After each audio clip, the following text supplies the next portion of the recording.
How are you? This is Michael from Yes. Abnormal Investigations. It's one of the best YouTube channels in this genre out there. Thank you for coming to our show tonight. This is Jerry and I'm Ella. All right. I appreciate y'all having us. I have Sarah and Kaylee here with me, my full Hello. team. Hello there.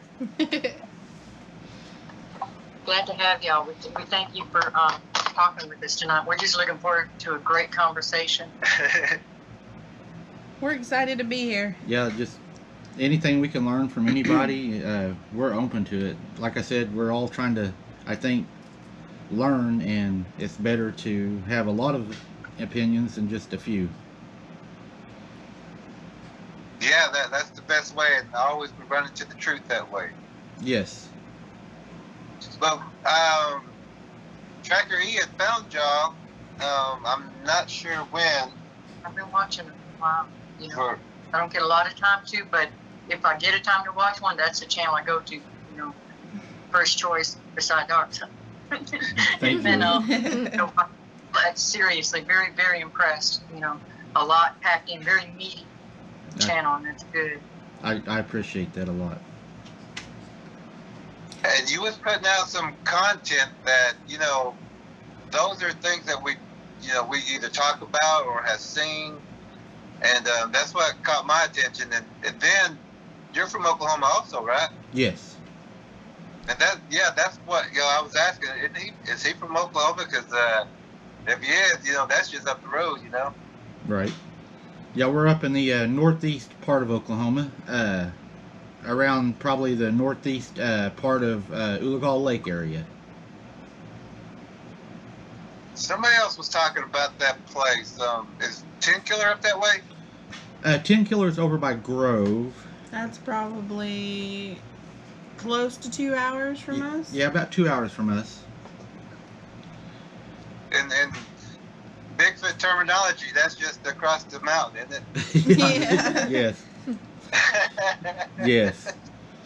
Yeah, the lake that we're actually situated on, it actually used to be an old town, and that town was relocated about probably about 3 miles up the road, and they then flooded it for what they call a flood control plain.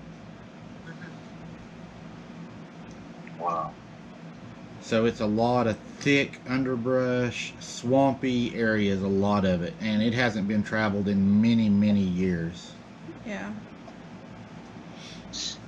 We just we also have a DVD that we've been sharing. It's called the Bigfoot documentary, Oklahoma Bigfoot Predator Watch, Antlers and Surrounding Areas, and everyone who was involved in the documenting of it, the place, the land that we tracked, we went to one of the person's house because we was dropping off a DVD for them, and we pulled up. We know it's a hot area. There was tree bends, new structures, because we had been there in about a month or two, and there's new structures, new bows, and blinds, and we pulled in, and whenever we pull into some place, we pull in like 2.5 miles per hour. We always creep into these places. Right. And we got up to the house area, and we're filming everything, looking at all these new things. We get up to the house area, and we sat in the car for maybe about 2 or 3 minutes, just sitting in there, not getting out yet. And then we're looking around, and then we see some new breaks. And when we get out to take that picture, we start walking to the front of the house, and a Bigfoot on all fours takes off, in the distance around the creek in the back. And so we went out, and since we're both trackers, that's the first thing we said was, all right, well, let's go to work, Right. Yeah. So we have our protection when we're in these areas. Yes. So we did some tracking out there for about 2 hours, but it's kind of funny because all of our friends who know us,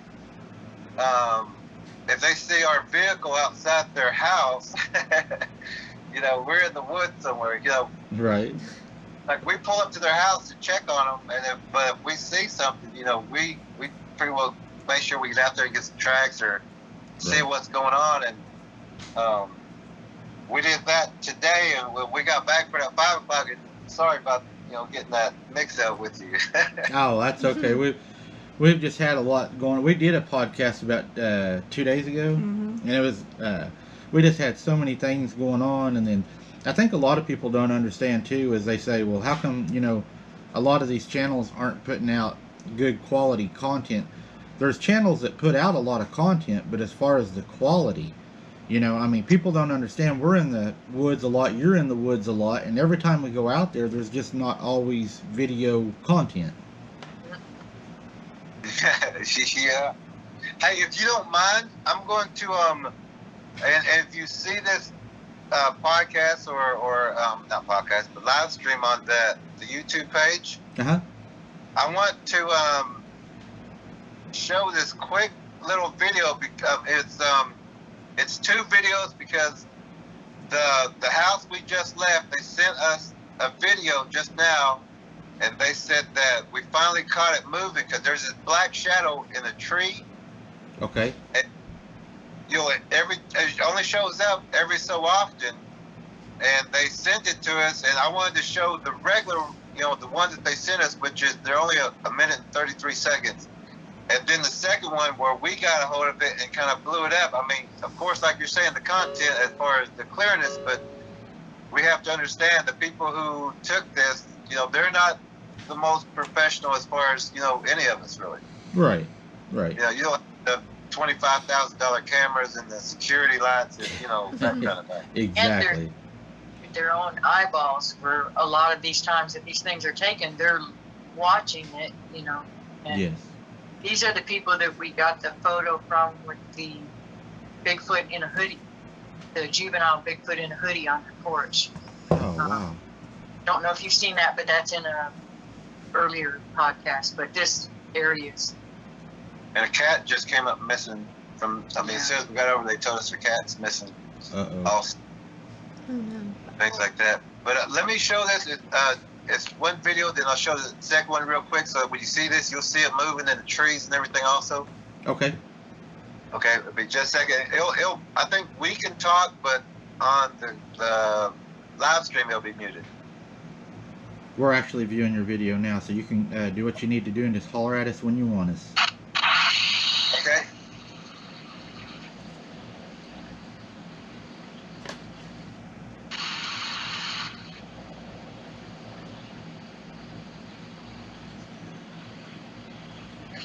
There are also, some on the right, with dark shadows. Those, they're not supposed to be there either, but they're focusing on this one that's in the tree.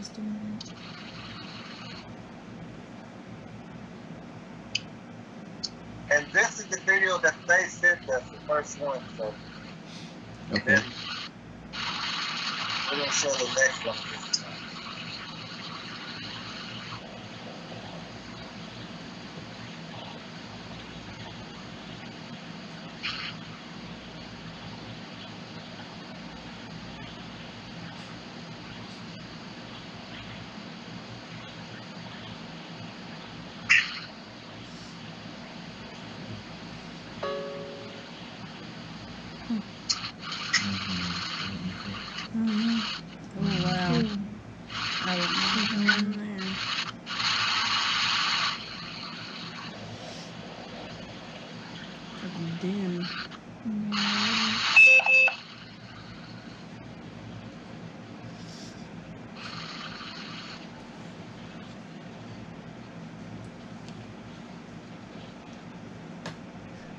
Okay, now that was a video that a friend of ours sent, and that is also in the Bigfoot documentary of this area. We know it's a hot spot, it still is.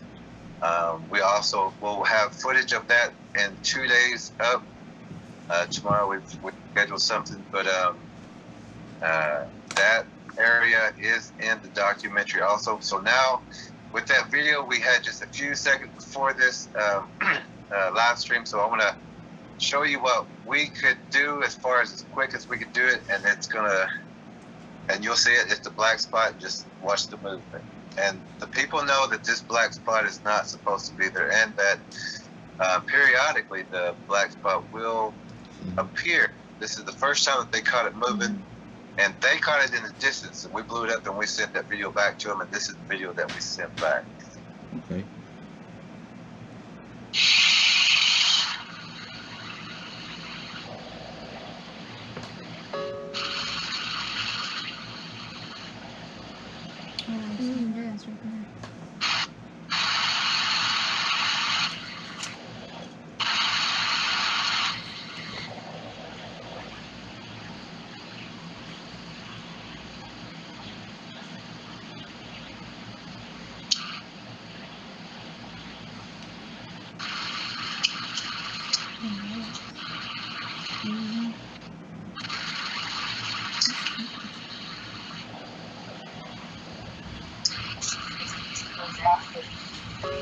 Oh, yeah.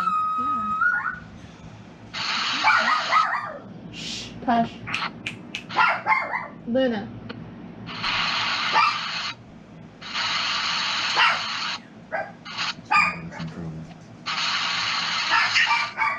Luna. I'll be right back.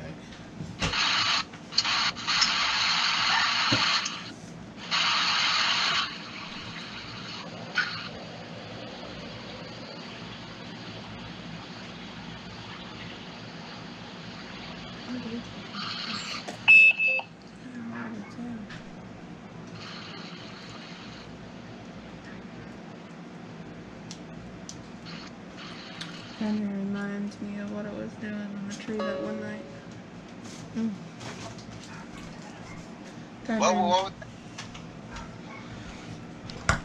Kind of reminds me of what it was doing in that tree that one night whenever we were out, remember, and I seen the tree shaking. Was that when you were at home or at a fishing area? I took the boys out on a little trip down to the lake, and I done a video on it, and these, they looked like coyotes, ran in, you know, to an opening out of the trees, and I didn't think nothing about it. The coyotes are common down there, and my littlest nephew, he goes, Mike, look, and I look, and the coyotes are standing on two legs, and they end up climbing in one of the trees down there and was shaking the tree violently, and we actually left. In the video you can see we have to leave, and it follows us on down the tree line, watching us, walking on two legs the whole time. Do you all have a footprint of this creature? Well, we've got all sorts of footprints, to hooves, to three toes, to but as far as those dogmen, they are in your area, and it goes by the DNA as far as whatever's in that area, I guess most populated at one time. So if you had a lot of wolves and coyotes in that area, you would get a dogman, or if, like in the north, if you had more moose and big elk, you would get like a Wendigo or Wendigo. Right. And then like they produce all different kind of offspring predators. Right. Do you all think that this thing that you videoed today, are you certain on it being a Bigfoot, or do you think there's a possibility it could be a werewolf dogman? Actually, I couldn't see as far as that video goes, but we do have video and photographs that we were taken just right before this when we got back. But they haven't sent those. They just sent that one. But we do have them on our film. Our camera, but we didn't get them loaded in time. Right. But yeah, there are in that area is the dogman looking, but they're also Bigfoot looking. There's a mixture. There's always a mixture. Yeah, kind of like the what is the Gargoyle. Those are creepy. Yes, Yeah. I agree, 100%. Super aggressive. Yes. Yes.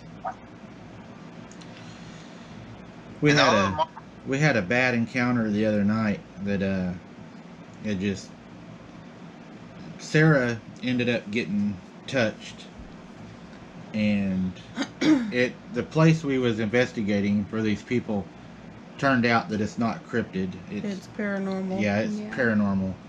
So we have left that area and we've given that case to another team that does paranormal. But Sarah was actually slapped. Yeah. Yeah, she either stepped on their toes or was standing right in front of them. Oh, You were wow. close. Yeah. It hit me. Because energy will not cross energy, but energy can cross energy. You know what I'm saying? You stopped right in front of it because energy doesn't cross energy. So you stopped, your body stopped right in front of it. But they crossed energy. They bumped you, pushed you, slapped you. Kind of like a magnet that pushes away from each other. Yeah, you will naturally either turn to the left, turn to the right. You will avoid that dark shadow, or you will notice that dark shadow. Wow. But you won't touch it. It will touch you, though. Well, it did. And I didn't like it. She didn't like that at all. Yeah. We have time. I don't know how much time you have, but we have time. If I kind of like to hear about the whole day, as far as starting from breakfast, I guess you'd say. On the bad trip that we had? Yeah, because there's always something in there to where our energy tells us not to go to this place, or like the car didn't start, or We had visited this area previous. We done a video on it, and we were asked by the landowner to go check it out. And he said that he was having what he said was cryptid activity in the area. So we go down to the area, and there's supposed to be a pond at the back of this area. Well, due to all the rain we have, it's flooded, so we were only able to get to where the drain ditch for the pond is located that drains the pond. When we got there, we first stepped out, and I heard something at first, and it was kind of a whistle, but kind of not a whistle. It almost sounded like a screech owl, but it wasn't a screech owl. You could tell. And it kept getting kind of closer. Well, we stood there, and we walked, closer to the culvert. And as we got closer to the culvert, Sarah starts telling me, look right here, look right here, look right here. So whenever I look to where she's shining the flashlight, there's this like gray colored object that crawled up the tree. It had its arms wrapped around the tree and was pulling itself up with short stubby back legs, and it had wings. And the first thing I thought, it just popped into my head was, that looks like a gargoyle. Yeah. And I'm telling myself, there's no gargoyle. But you're seeing something that it's there. So, you have to accept what you're seeing. Mm-hmm. And it continues to do it. So Sarah pulls out her cell phone, because sometimes we've found out in photographs will pick up more than video.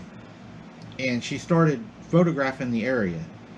And as she photographed the area, it seemed like it went further back, and then it jumped out of a tree and actually down into the water. Yeah. Yeah. There was a large splash. Well, we returned back, went through the video, edited the photos, and through editing the photos, we found you can see the winged creature, and probably we see it better because we saw it happen. Yeah. But there was another creature that showed up in one of the well, there was actually two more that showed up in the photographs. One being what I would call your average looking alien looking thing. And then down below the photo, we seen something, and as we zoomed it in and brought it in, there was a little girl, and you can see her plainly in the pictures. She is either leaning against or possibly hanging from the tree. Yeah. Like she had been hung possibly. And we left that night, and what a lot of people don't know is just up the road there's a cult church. And we left, and then we talked about it, and then we decided we was going to return to do a follow-up. On the follow-up, Kaylee did not want to go. Mm-mm. She had a really bad feeling. She thought it was bad to go back there. We ended up going. She actually that night, which is very uncommon, she didn't get out of the vehicle. She stayed in the vehicle. She was scared. She had how'd you feel? Tell them how you felt. Is this that feeling where you know something out there is bad and you feel like it's watching you, and if you go and try to see it, it's going to show itself more and more each time? So I had that eerie feeling and I didn't want to go back, but we went back and they were the only ones that got out. I stayed in the car because I just had that feeling and I didn't want to test it.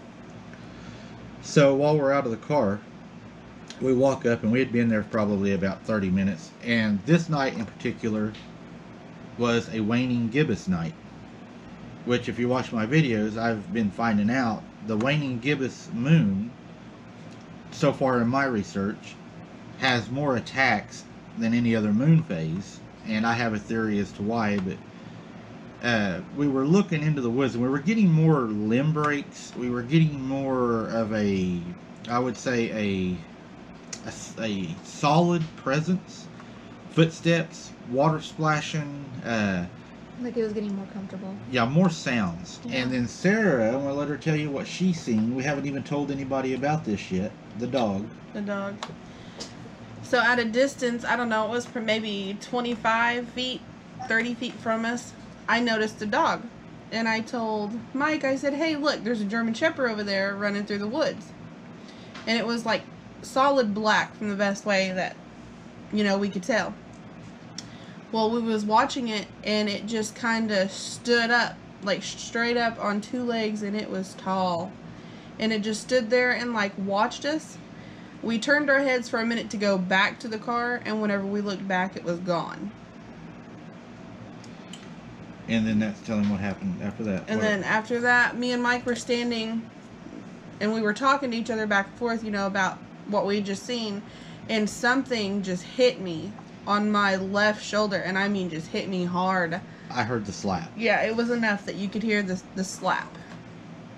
And that's when we decided it was time to leave. And then we had a meeting shortly after that. Yeah. And we noticed that the footage, whenever the incident happened, the footage, we was running two cameras. Mm-hmm. I was running a GoPro Hero 7, and we was running the new camera that I had just bought, which is a Kodak low light camera. It's an expensive camera. And both of those cameras, right before the dog to after the slap, was nothing but a blue screen. Yeah. And we have decided now that we're not going to return to that place, and we have now turned it over to a paranormal team. That place isn't safe for us to be there. Yeah, we're done with that place.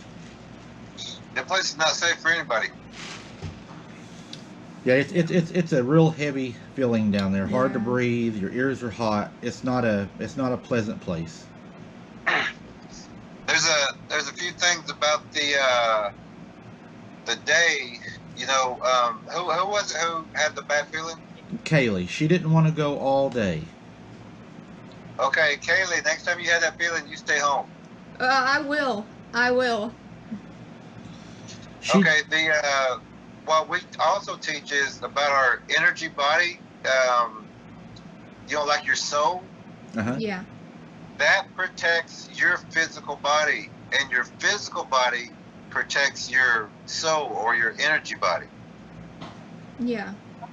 So that feeling, that energy body Kaylee was having was saying, I'm trying to protect your physical body from what is going to happen out there. Yeah.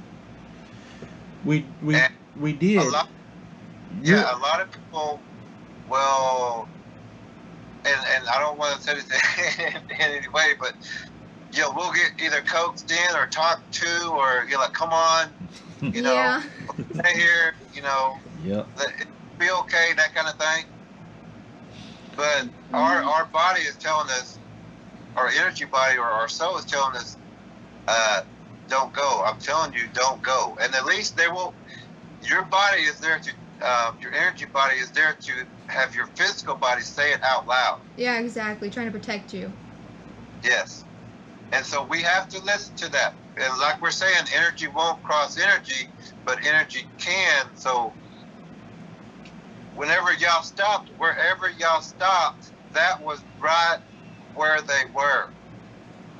You have your energy body also is helping you find what you're looking for, even though you don't see it. Yeah. Right. So it led you right to that spot. You being a tracker, Sarah noticed on the back of the vehicle after we had returned, there were what looked to me like baby feet print, Yeah. like a baby had walked across the back of her windshield. And that was on the same night. And I think you have photos of that. I think so, yes. And we haven't shared those yet. I don't believe we put them in the video. I don't I don't think think so. so. Because we've decided that place is just a no-go. But we do have prints on the back of that. And if you'd like, Sarah has them. We could probably send those to you if you wanted to take a look at them. If you're okay with that. Yeah, that's fine. Yeah, we also teach, especially in tracking, that our cars, our houses, sheds, are ambush spots. So once you leave that vehicle, expect them to be on the back side of your vehicle or checking your vehicle out until they get that whistle from that bird that you're coming back. You know, they're going to be all over your vehicle. There was another thing y'all mentioned about the weird bird call, right? Yes. When you got out. Yes. Those are Bigfoots who signal. Each one of them has their own call. Like one's a frog, one's a locust, one's a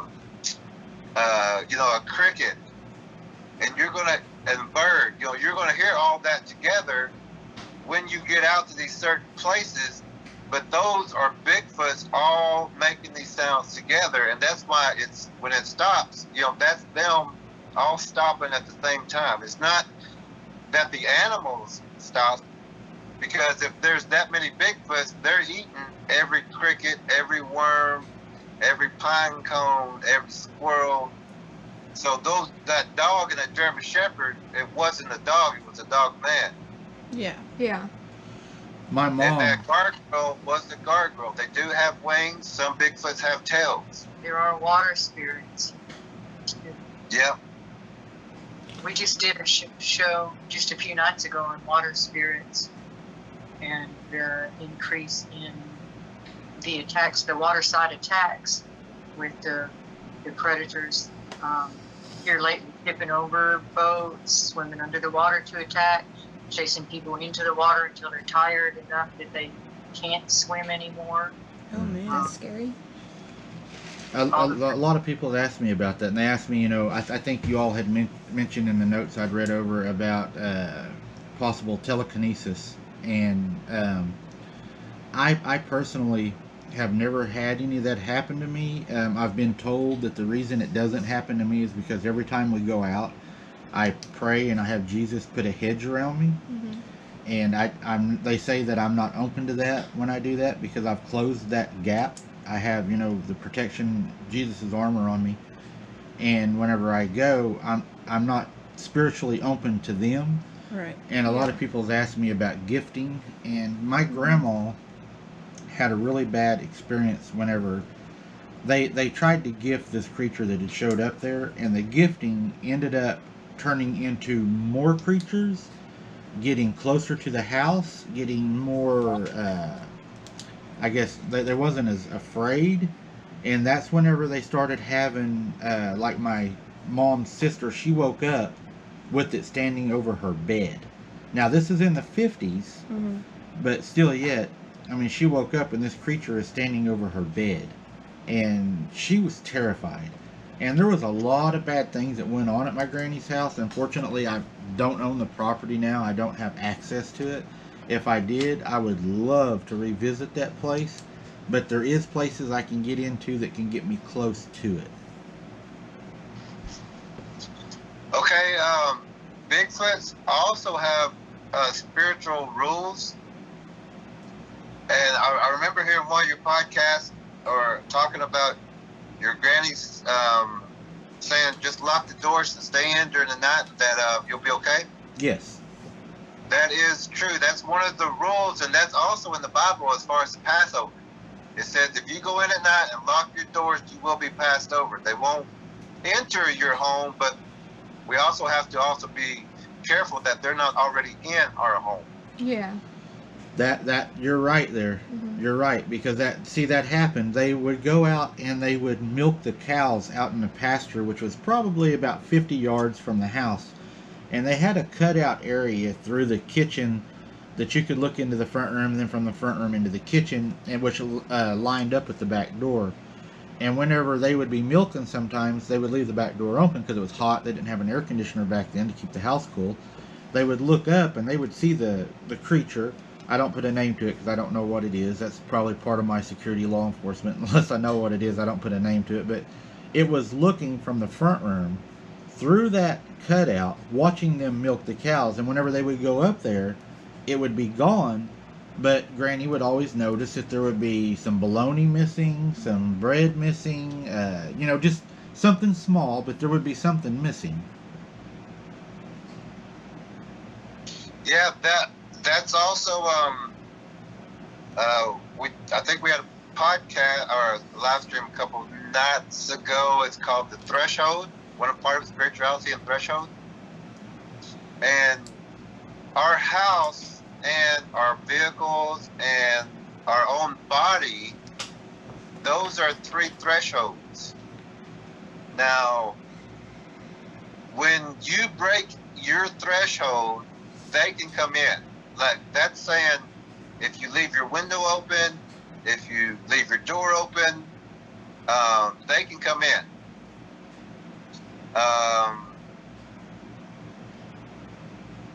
What they want now, if you secure your home like that and you've cleaned your home, and I also have a video on my YouTube. It's how we clean homes. Is we use spears and we go through every room. We scrape every room with those spears, and we go room to room until we kind of push out anything that we may not be able to see, out that front door. Just kind of, how you push them out. I guess you'd say room by room. Right. Mm-hmm. And but that's on YouTube too. But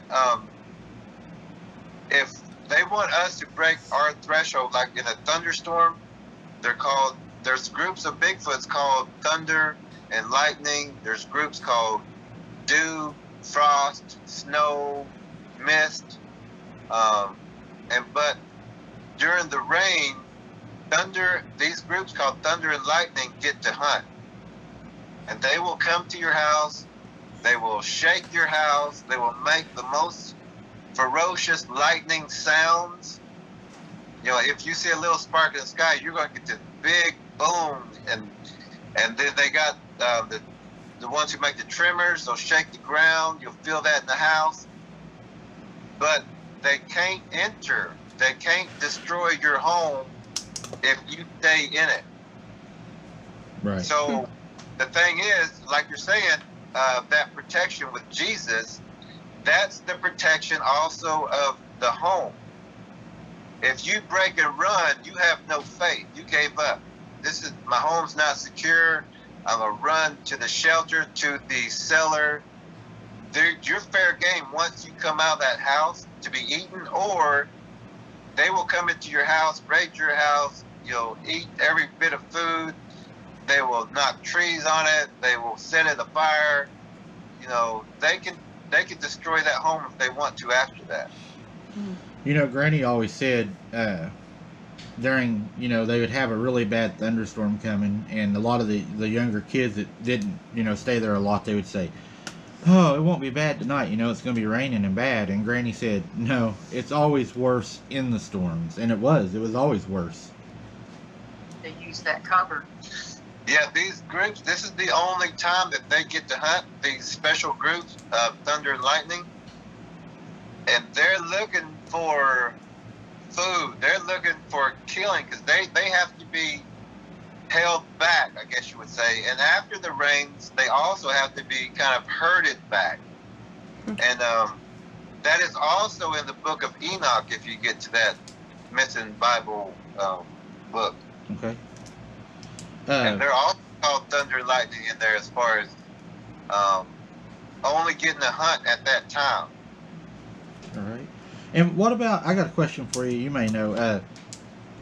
She said whenever it would snow, that was the most peaceful time.